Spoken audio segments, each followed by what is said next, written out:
Good morning. I am Robert Kelly. I'm one of the pastors here at the church. I guess technically it's good afternoon. Well, good afternoon. I'm so excited. I'm Robert Kelly. I'm one of the pastors here at the church, and so glad that you have come out and joined us for the continuation of our series. We're doing Hot Topics this summer. And last week we started this topic of science and the Bible, or science and faith, and we really focused on this question of the potential relationships that may exist.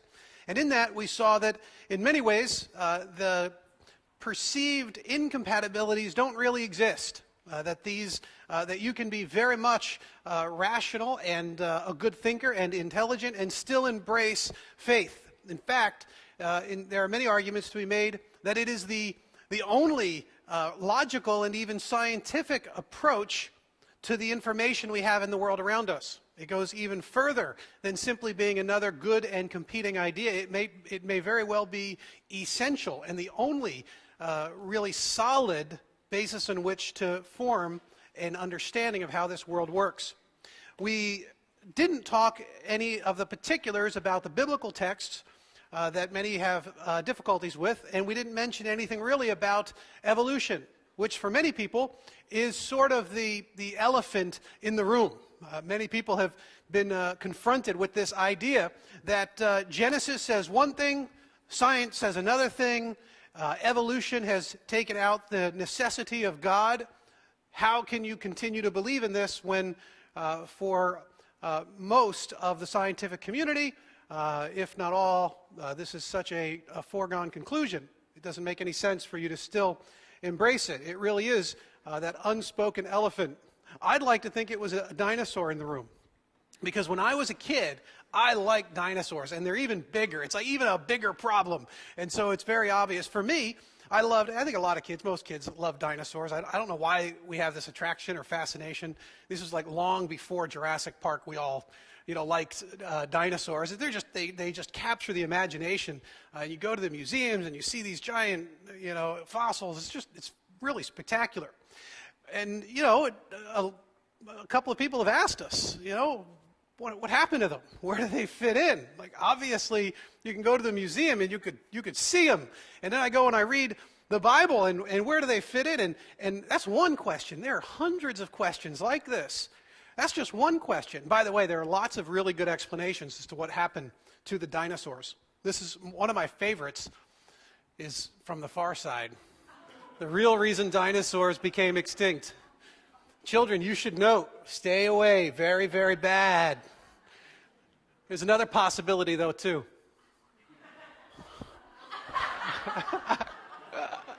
Oh, crap. Today?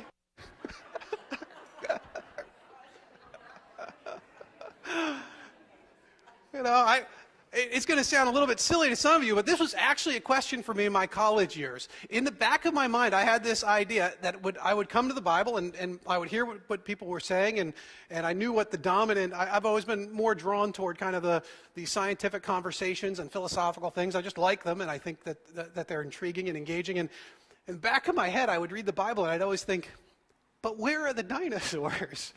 Where are the dinosaurs? And you might have your own variety of questions just like that. How does this possibly fit in? You could be someone who would agree with Richard Dawkins, who says it is absolutely safe to say that if you meet somebody who claims not to believe in evolution, that person is ignorant, stupid, or insane, or wicked. But I'd rather not consider that. Isn't that nice? He'd rather not consider that. That's sweet.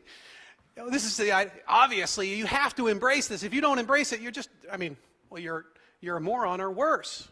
And so we get Christians who try to take the Bible seriously get pushed into this corner sometimes, and we feel as if we're stuck on the horns of a dilemma. And we have to check our intellect at the door, and we just simply have to kind of take this blind leap, because obviously the world, and there's no way that these can in any way be compatible. In many ways, we would all agree, I think everyone here would agree, and with part of what Dawkins is saying. We would agree that evolution certainly does take place. There's no doubting this. You can't argue, because you see it in a whole variety of different ways. There's cultural evolution. There's an economic kind of evolution. A social evolution, no doubt. We got a new Trader Joe's. Isn't that like at the top of the survival of the fittest chain? Like, have anybody been there? It's like been open like 2 days, 3 days. You got to check. I get no sort of kickback from Trader Joe's for telling you this, but it is a great store. I feel like this is a process of evolution. Better product, better survival of the fittest. This is great stuff. Microevolution, of course. Who can't believe in this? That species evolve and change over time. Look at the dog. Like it's a great example. A peppered moth from high school, biology class. All the Galapagos finches. How could you not agree 100%? And this is clear. It's obvious. There's no debating this. But when it comes to some of the broader implications, it's more of the philosophical naturalism that embraces the full scope of evolution as a theory for everything. Well, now you have a whole bunch of questions that need to be answered. And there are really two ways that we could go about this today. We could spend our entire time talking strictly about evolution and explaining how it is that the theory itself has been in such incredible flux and change that it's being assaulted from a whole variety of different disciplines as a unifying theory of everything. You will not hear about it, you will not read about it in any of the popular press. You will only hear criticisms of the opponents. That's all you will hear. But their arguments are not nearly as bankrupt as you would be led to believe. Many of them are very compelling, and the vast majority of us haven't really engaged with the opposing view. And so there's a great deal of information out there that we could talk about to sort of pull the theory apart a little bit and look at it from some other vantage points. That's one way to go about it. The other way is to go about it in helping us see that throughout history, Christians have varied on their own ideas of origins, and that the belief that there is a natural incompatibility, an essential incompatibility between the Bible and evolutionary thought isn't really there. It doesn't really exist. It is not as incompatible as many of us have been led to believe from both sides of the conversation. From both sides of the conversation. So I think what we're going to do this morning is actually go after it more so from that vantage point. I want to give you just a little handout to help you if you want to take notes. I want to pass this out there. This will be one of the ways that you can. I didn't really split those evenly, but can I take some more of this from you? Sorry, just take those. Let's see if that helps. And there'll be a little spot there where you can jot a few notes that might help you out as we kind of move through this material rather rapidly.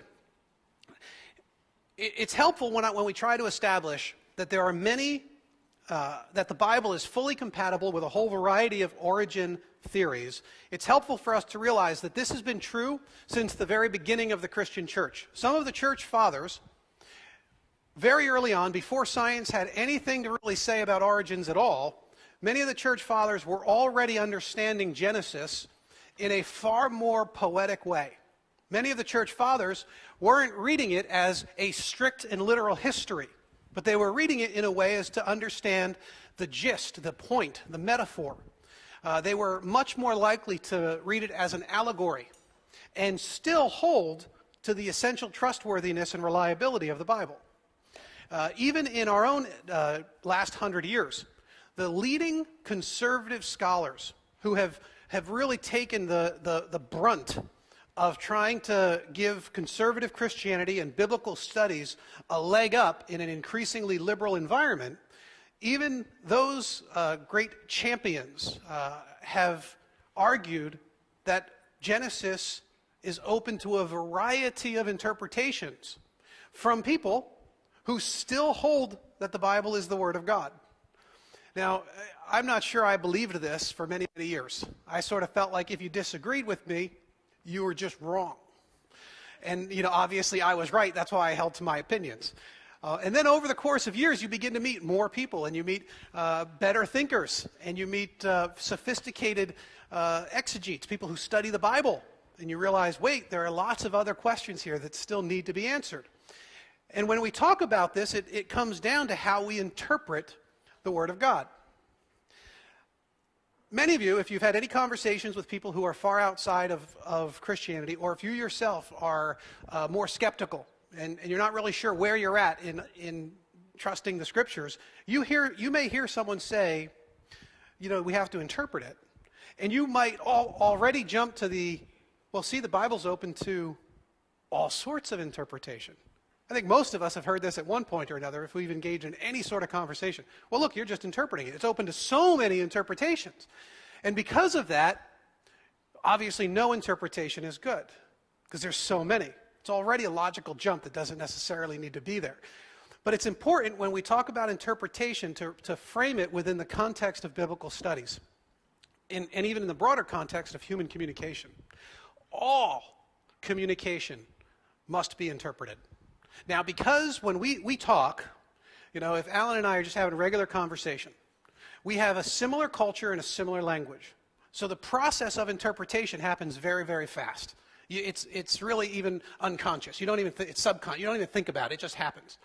Now you throw in a different language and a translation from a language. You throw in a separate culture. You throw in 1,000 years of cultural shift and changes. Interpretation becomes essential. And you can't assume that just because something has to be interpreted, it doesn't mean that there's validity or truthfulness or trustworthiness to it. It doesn't work like that. No human communication works this way. One of the old standby examples I've used is like the English word for trunk. For trunk.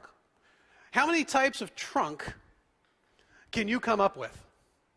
Is it the front of an elephant? Or is it the back of your car? Or is it the middle part of a tree? Or the center part of your body? Or is it where you stick your blankets off season? Trunk, 5 letters. And all of us have to rely on the context to know what version of trunk we're using. Interpretation happens like this in every language, in every form of communication. Recently I'd read someone was showing, The Onion has all these great headlines? Well, every once in a while, you'll find that not everyone gets The Onion, and so they'll respond legitimately to their headlines, and it is really funny. You should go look some of these up, because, you have to understand the context with which The Onion operates. Otherwise, you will look like a fool. Well, same exact thing. What is the genre of communication that's happening here? This is what we're talking about when we get into the questions of interpretation. It's not, what we can say is that these people all would agree, or many of them would agree, that the Bible is God's Word, that it is without error in its original form, that it must be interpreted to be understood. And by interpretation, again, we simply mean what the original author meant to communicate to his original audience. Then we get it, what it really does mean for us today. And we extend that interpretation into application for today's life. This is a very normal part of any sort of communication, especially biblical studies. All right. So what are some of these? You see the graphic that we handed out to you. What are the range of interpretations of how Genesis and, say, evolution may relate? Very first on your sheet there is young earth creationists. If you wanted to explain very quickly who the young earth creationists are, you would say that they believe in a literal 6-day creation taken right out of Genesis. There are 6 days of the creation story, and God created everything in those 6 days, everything you see, and the genealogies given in Genesis are without substantial gaps, which means the earth is no more than, say, 6,000 years old. Young earth, literal 6-day creationists. These are the people that will be most made fun of because it just seems so ludicrous to most people, most of us having been indoctrinated in more evolutionary kinds of mindsets. The young earth creationists will tell you that it is the most literal and straightforward reading of the text. And in many ways, I would say they are correct. That is true, that it would be the most easy read of the text. Not necessarily the only easy read of the text, but it is the easy read. Dinosaurs, that means, would have been created on that very first week, which means, of course, dinosaurs and man walk together. So they point to all sorts of their evidences, and they've got their museums that nobody goes to, and they've got pictures of their fossils that nobody looks at or they try to explain away. And they point to references in Job to some of these ancient creatures that sound quite dinosaur-like. They point to the legends of dragons and say, how is it that every culture around the world in the ancient world, all believed in some sort of great creatures, both in the sea and not in the sea. So they point to all of these as evidences that man did in fact walk with dinosaurs. More challenging, even more challenging, is their idea that all of the creation that we see happened on that first day, which means no angels were created until the very first day, Genesis 1:1. In the beginning, God created the heavens and the earth. And after that, at some point, all of the angels came with it. Excuse me, which means that the angels didn't fall. Satan and his third that he took with him didn't fall until after the creation. So now we've got to fit a whole lot in a very short time period. We've got to do the naming of the animals. We've got to do Adam and Eve on one day. We've got to do the fall and then the serpent and then the temptation. And all of it has to take place after Genesis 1:1. This is also one of the main reasons that a lot of people who are still very much conservative in their interpretation of the Bible struggle with this position, because too much in the text itself has to happen in the amount of time frame we seem to have been given. Forget science altogether for a moment. They would explain the science of how the world can look this way and be this way, and how come all of these species went extinct, and how come there are so many fossil beds filled with so many different kinds of creatures, and why they're ordered the way they're ordered. They would blame almost all of it on the flood. They would say, you don't understand how epic the flood was. It changed everything. It changed the geology of the entire planet. If you read the flood account very carefully, you'll see that there was a firmament in the sky, and that's what collapsed. And the firmament is what protected us from aging, which is why in the Bible they lived to 600 and 700 and 800 years, and then right after the flood they don't live long anymore. And the flood is when it says it didn't just rain. It says the deep opened up. Something in the core of the earth, something in the crust of the earth crumbled and broke. And maybe this is how we get Pangea separating out into the continents. Maybe that explains why similar dinosaur bones have been found along different coasts that once were connected through continental drift, because this was all part of the flood geology. And they have a very sophisticated and complex series of arguments trying to argue that the flood explains much of what we find in the fossil record, as well as answering some other very tricky questions that we have about understanding the earth to be very old. All right. Next, what we would call the gap theory creationists. If you wanted to understand them, you'd have to know that they still mostly hold to a literal six-day creation. But they believe that there is a big gap between Genesis 1:1 and Genesis 1:2. So they would say that they are, yes, literal six-day creationists, but they're not young earth creationists. They're old earth creationists. Genesis 1:1, if you open up in a Bible, you'll see it says, in the beginning, God created the heavens and the earth. Okay, in the beginning. The beginning going way back millions and millions, billions of years ago. God created the heavens and the earth. By the way, he also would have created dinosaurs and trilobites. That was all part of that original creation. That was destroyed. That's what angels and demons were created. Angels were created. Demons later fell. Some epic time period had passed by, and then a war broke out in the heavens, quite possibly, and that war is what caused the destruction of this third planet that we call Earth. And that is where Genesis 1:2 picks up. So it's old Earth, but you see, Genesis 1:2 says, now the earth was formless and empty. Darkness was over the surface of the deep. You see, now is when God comes onto the scene and pulls out of the chaos this created order. Now is when the story of a literal six-day creation actually happens. So the whole thing you see in the geological record, all of the old age, all of that happens in the great distant past and probably was some form of catastrophe related to some sort of a cosmic battle. They would say that humanity is still relatively young, though they wouldn't say 6,000 years. They would say that the genealogies have obvious gaps in them, that the writers use the genealogies to transmit information about key people in history, not every person in history, and because of that, that means that humanity could be 10 or 15 or 20 or 25,000 years old, which could line up closely with some of the later varieties of Homo sapien that have walked, that became our ancestors, depending on how far down the line they want to go. They'll use considerations besides the text from archaeology and geology and try to draw some conclusions about how that fits in. I should let you know that the gap theory among scholars, biblical scholars, has mostly been abandoned.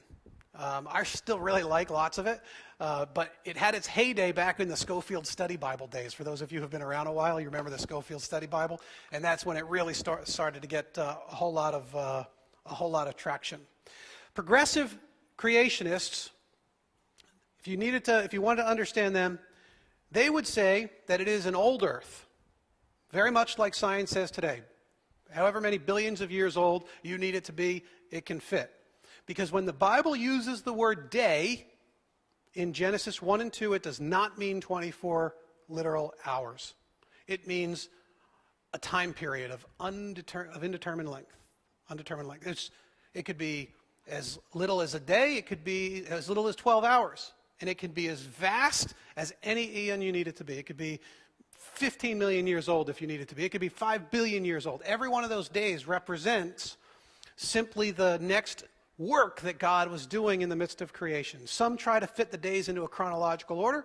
Some progressive creationists would say, no, it doesn't have to be like that, because the chronologies that we find aren't in the ancient Near East. They're only popular with us. We want timelines. We want order. We want scientific precision. But in the ancient Near East, where the Hebrew language and culture developed, they didn't care about chronology like we do. In fact, there's indications in Genesis 1 that it is more poetic in nature. In the same way that Psalm 91:4 says that God has wings, which we all would say, well, no, it doesn't really mean he has wings. He's going to gather us up under the protection of his wings. It's a bird metaphor. I mean, come on. God doesn't have giant wings. I mean, that's ludicrous. It's obviously metaphorical language. Therefore, in the same way that we would understand that genre and interpret it, we would look at the stories here in Genesis 1 in a similar way. They point to an example of the formless and void. They say that in Genesis 1, verse 1, you'll find the earth as formless. And in the first 3 days, the Bible creates the form in those verses. Day 1 to 2, day 3. So he found the earth without form, and he structured it. And then he went back on day 3, 4, and 5, and filled it. So he created the skies, and he filled it with birds. He created the oceans. He filled them with sea creatures. He created the land. He filled it with land animals. He created the garden. He filled it with humanity. And so the whole idea of Genesis 1 is that God has conquered the chaos, that he has brought structure to the chaotic universe. He has created a structure which could support life, and at the pinnacle of that creative order, he filled it with humanity, who was then told to go and fill the rest of it as representatives of God. Obviously, it's poetry, they would tell you. Don't take it as chronology. It wasn't meant to be understood that way. You'd be making it try to do something it wasn't intended to do. Okay, so the progressive creationist idea. I would say as well that the progressive creationists are probably best represented with the intelligent design folks today, and it is probably the dominant position among scholars. Some version of progressive creationism is really from what I observe, it seems to be far more the main position. Theistic evolutionists, they would say very similar things, except there is no creative involvement by God needed. Whereas the progressive creationists would say, no, God did create at certain key times throughout the history. He involved himself. He didn't let it just go to all natural orders. Look at the scriptures. They make it clear that he gave plant life its life. He gave animal life its life. He gave human life its soulish life. He did these creative acts throughout history. The progressive creationists would say he's still key and involved in it, but he also uses natural processes. The theistic evolutionists would say, you don't need to do that. You don't need any of that. It wasn't meant for that purpose. Don't make it do what it wasn't meant to do. Is probably the dominant position in the Catholic Church, and there are at least two varieties of it. One of them says there was a literal Adam and Eve. Another one would say there was not even that. That at one point in time, that God stamped whatever that last iteration of primate before human was, he just stamped that couple with the divine image, and they became Adam and Eve. Others would say, no, it's still a metaphor, no Adam and Eve. Vast populations of people eventually and slowly evolving until one day they had consciousness. Now, as you can tell, we're getting further down the line. We get to religious allegory, and they say, none of it happened. It just meant to tell a story. And there are, though it pains me to say it, there are Christians who would have that interpretation. Now, when you get that far down the line for me, I struggle with it more and more. For me, it has become almost too difficult to understand the rest of the Bible when you begin to get into strict religious allegorism or even theistic evolution. I think there's too much that we lose in both the science and the theology of it. One example I want to give you guys is how these, now here's what's key. Most people, when they're interpreting it, will still base their arguments on the text when they have to and need to, when they can. But it's helpful to know that since there are Christians in every one of these categories, we aren't at that place where we have to necessarily always pick a side. To see that there are solid arguments can be a very liberating experience for us, even though I still think I'm mostly right. I want to make room for people at the table who have legitimate and well thought out arguments to the contrary of my positions. So for instance, the word yom in Hebrew is the word day. And the young earth creationists would tell you, and I think many of the gap theory creationists, they would tell you that yom must be a literal 24-hour period. Has to be. There's no other way to interpret it. So to do that is to do damage to the text. You must take the Hebrew word for day as a day. The fact that it says day and night only reiterates it. He can't be talking about day and night and not get a 24-hour period. It has to be a literal 24-hour period. Otherwise, you damage the text too much. They would tell you, increasingly, that there are 1,900 uses of the word day in the Hebrew Bible. 1,900. And every single one of them, except 65, use the word in a literal fashion. And of course, the progressive creationists among us would say, I'm sorry, you said how many? 65? Let's look at those. Because maybe it's not 65, maybe it's 72, or maybe it's 78 or 88. Maybe these fall into that exact same category. Because even like the human word for day, the English word for human word for day, as opposed to the primate word for, so the English word for day can also mean things other than a 24-hour period. You can talk about in the day of, what is that? Is it a set period? Is it a 24-hour period? And they're saying in the Hebrew, it's used like this all the time, at least 65, 75, 85, even more times. So they would each look to similar arguments. And of course, these guys over here would say, you don't need to have any of these conversations. It doesn't mean any of that. And they would still hold to some form of real reliability of the scriptures. So all of these positions have solid, Bible-believing, sincere Christians. And they have been represented in one way or another throughout the ages of Christianity. Now, if I were to come out of the closet and explain where I might be. I would say that growing up, I probably just believed whatever it was I was, told in the church, which I guess I grew up Catholic, so they probably didn't tell me anything about it. But it was probably in that position. And then when we left the Catholic Church, we got into some very, very conservative churches, and I guess we were probably here, or if there's anywhere past here, maybe I was over there, because they were really conservative. And then when I was going into college, I was having a lot of trouble with the reliability of the Bible. And I think for me at that point, I really ended up, somewhere down the line over here. I was also a very lousy Christian at the time. So, but somewhere in here, I felt like, there's probably a God, and he probably did all of this, and, dumb people would think anything else. And then lately, as I've studied in the last, 15 or 20 years, I've engaged with this topic a little bit more, and I've studied it and read it in a whole variety of different, more technical ways and more scientific rebuttals of evolution. And I'm probably, I started swinging back like, somewhere over here. Whereas now today, I'm probably just a little bit past some of the more, I'm probably in there somewhere. I like to flirt with the gap theory, but then I know that no scholars believe it anymore, and I question it. And then progressive creationists have a really great representation in the scientific community right now, so I like that one a lot. And then every once in a while, I hope it's over here, and I just think it'll be a funny day. But I probably end up, somewhere in here, and most of the Bible scholars would end up, somewhere over here. A lot of the new creation scientists would end up, somewhere in there.